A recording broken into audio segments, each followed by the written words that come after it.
प्रातः स्मरणीय परम पूजनीय भारतीय संस्कृति के आधार, ज्ञान के दाता एवं सभी विद्यार्थियों को लौकिक विद्या के साथ साथ सहज में ही अलौकिक विद्या देने वाले ब्रह्मनिष्ठ श्रोत्रिय मेरे गुरुदेव के श्री चरणों में न केवल मेरा अपितु हम सबका कोटि कोटि प्रणाम।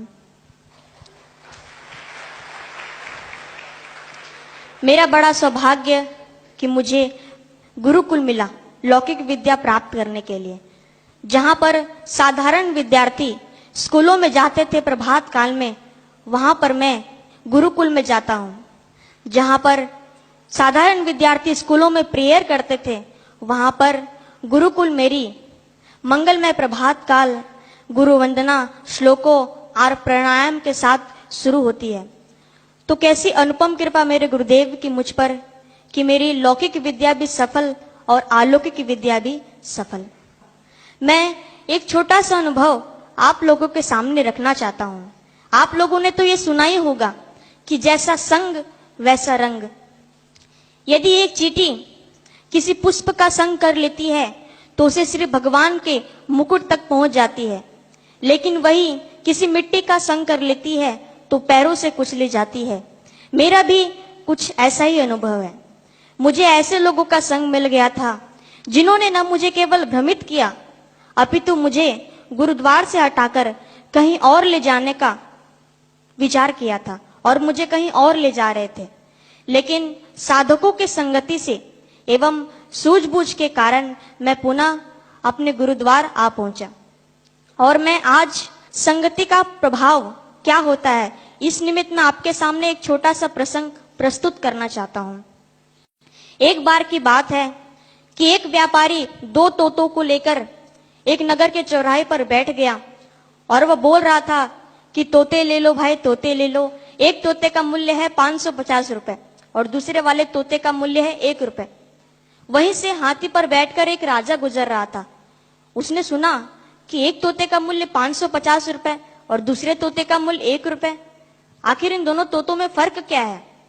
वह राजा उस व्यापारी से यह पूछने के लिए व्यापारी के पास गया। वहां जाने के बाद व्यापारी से कहा, आप बता रहे हैं कि एक तोते का मूल्य 550 रुपए और दूसरे वाले तोते का मूल्य 1 रुपए, आखिर इसमें खासियत क्या है और इसमें दुर्गुण क्या है? तब उस व्यापारी ने कहा, राजन, जब इसे आप अपने महल लेके जाएंगे तो ही आपको पता चलेगा। राजा ने कहा, ठीक है, दे दो। राजा ने वह दोनों तोते ले लिया।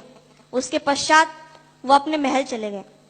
वहां पे जाने के बाद अपने सेवक को बोला कि आज जो पहले वाला तोता है, 550 रुपए वाला जो तोता है, वो मेरे पलंग के नीचे रख देना। सेवक ने वैसा ही किया और दूसरे दिन जब राजा उठा तो उस तोते ने राजा को बहुत सुंदर सुंदर मधुर मधुर श्लोक सुनाया।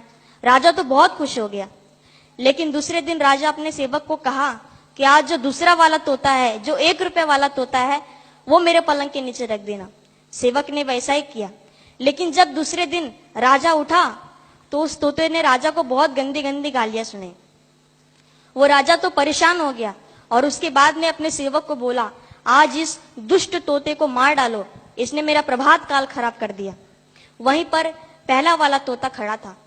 उसने राजा से नम्र निवेदन किया कि राजन, हम दोनों सगे भाई हैं, हम दोनों एक बार एक डाल पर बैठे थे, वहीं पर शिकारी आया और हम दोनों को बंदी बना लिया। उसके बाद मुझे एक साधु महात्मा के हाथों बेच दिया और इसे एक मछुआरों के हाथों भेज दिया। साधु महात्मा तो मुझे श्लोक सुनाते थे, इसलिए मैं सीख गया, जिसका कारण है कि मैं आपको श्लोक सुनाया। लेकिन ये मछुआरों के हाथों लगा तो वो आपस में गाली गलौज करते थे, इसीलिए इसका स्वभाव भी गाली गलौज का बन गया है। वास्तव में तो इस बेचारे का कोई दोषी नहीं है। तो जैसे दोनों तोते एक ही परिवार के थे, लेकिन सुसंगति के कारण एक की वाणी मीठी मधुर और भजनमय हो गई और दुसंगति के कारण दूसरे की वाणी गाली गलौज में हो गई, तो उससे यह सिद्ध होता है कि सुसंस्कार और सुसंगति ही हमारे जीवन के मूल आधार है। एक तोता, एक पक्षी संग में प्रभावित हो जाती है तो भला मनुष्य कैसे नहीं होगा? और ये साधकों का संगी है जो आप लोग यहाँ पर आए हैं।